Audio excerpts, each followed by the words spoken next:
Good morning to your listeners over there. For me, my journey began. It was in May 2010.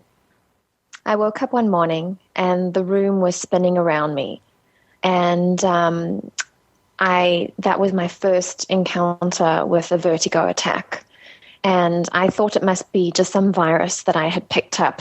I thought maybe I'd been working too hard, and I lay low. I thought I'd just ride it out and sleep.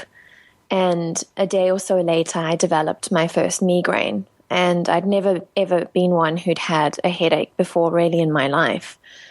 And I let that go after trying to take the normal medications. And it didn't seem to help. So I went to my doctor, and she gave me something extra, and that didn't seem to help either. So she told me to go to the emergency room because she thought I might have meningitis. And they checked me out, and they did a lumbar puncture to check for meningitis, but they also did a CT scan. And it was when they did this CT scan that they found out that I had a benign brain tumor called a colloid cyst. And so that was May 2010 that the doctor told me that you have a brain tumor. And so, yes, that was when life changed. Those words, there's something about those words. I think your heart stops for a moment, because you almost think that that's the words that somebody else must be hearing, that you possibly can't be hearing that, because I was there by myself in the ER. My husband had just stepped out to go and get a coffee. And I'd actually heard the doctors talking about my CT scan just down the hall and saying, wow, look at this rare brain tumor and so forth. And I'd been thinking to myself, oh, that's a tough one for that person they're talking about. I didn't realize they were talking about my scans until the doctor came in and told me that it was, this was my reality. And yes, I think your heart stops for a moment. And then I needed to move forward to look at what the next steps were. So basically the options are for the type of tumor that I had is, at the stage that mine was diagnosed, it was a medium to large size tumor. And they felt that the risks of surgery would outweigh the benefits for me. So I was put into a watch and wait category. So I was monitored with yearly MRIs for the next, I'm trying to think, 2 years. And so, yes, they said to me, let's not do surgery right now. Let's rather watch and wait and see what's going on. So I had MRIs each year. So I felt like I had everything ticked off in the medical box. So from a medical perspective, I was good. However, from almost a mental perspective, and dealing with the fact that I had something inside my brain that I didn't know when it was going to grow and what impact that was going to have on me, that was the hardest thing for me to deal with, and to know what impact that would have. And it was like I had a little time bomb inside my head, not knowing when it was going to go off, and nobody could tell me that. And for me, I had to learn how to deal with the uncertainty of that equation.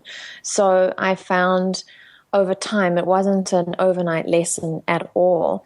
But I found for me the best way to cope with that was number one was to make sure that the medical team that I had sort of with me I felt very comfortable and confident in the opinions that they were giving me. That was critical, because then I felt good about it. And then number two was to make sure that what I was doing in my life was allowing me to think of other people as well. So I got involved, for example, in some fundraising for the Leukemia and Lymphoma Society, and I started to do that, and I started training for a half marathon, so that I was thinking of other things apart from sort of my medical history. I was thinking of other people's situations. That was very good. And from a support group perspective, I was actually in a support group, an online support group, but a fantastic one. And that was great because there were a lot of people in the same situation who you could discuss, oh my gosh, this is a little stressful when you don't really know, what's going to happen. You're living from one MRI to the next. So I actually, as in the times of modern day and social media, I belong to a Facebook group, which is specifically with the type of brain tumor that I have. And I found it pretty much right after my diagnosis. When I searched for sort of support group colloid cyst, this came up. And I've been a member of that Facebook group since my diagnosis. And I still go on probably, 3-4 times a week. And it has been phenomenal throughout my journey from diagnosis through to my surgery, through post-surgical recovery. It has been such an instrumental part of my entire journey because I think no matter how, our family and our friends and our loved ones are so great in our, whole journey, but it's the people who've often walked in the same footsteps that often can really relate to some of the aspects of what's going on. About 3 months after my surgery, I had a lot of emotions going through my mind. I was so happy I'd made it, but I was frustrated with my body because it was really struggling in my recovery, and I had all these emotions going through my mind, and I needed to put those emotions somewhere. So I started to actually journal. I started to write on my laptop. I started to type away. And I found this was a wonderful release of my emotions. And one page became 10 pages, became 30 pages, and it just carried on. And I'd never journaled before in my life, but this was wonderful for me. And so I continued to just keep on doing this. And it was about 6 months after that, I started to see a clinical psychologist because I was struggling a lot with the ups and downs of my recovery because I'd sort of do well and then I'd really hit a brick wall. And I was also struggling a lot with the replays of before my surgery, almost like a bit of a film reel playing in my mind the whole time. And I actually had a post-traumatic stress from my surgery.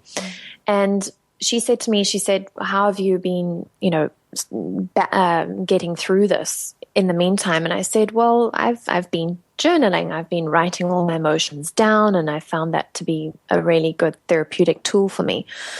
So she said, that's great, keep on doing that. And she said, one day, because you've obviously got a lot of work and a lot of pages, maybe you can turn that into a book for other people who've been through a similar journey, a similar challenge.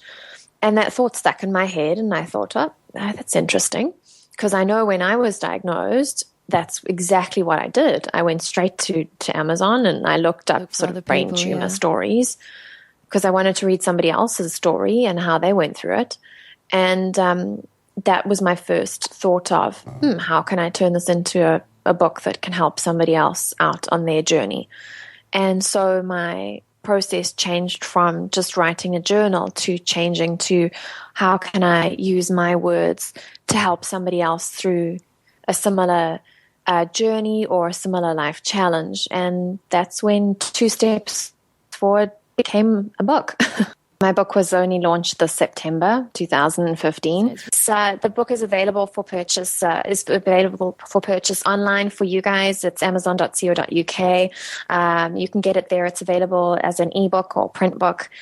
2steps.ca is probably the best place to start because you can connect directly to my email address there on the Connect contact page. So it's probably the best place to start if anyone's looking to touch base with me. Thanks, Claire. Bye.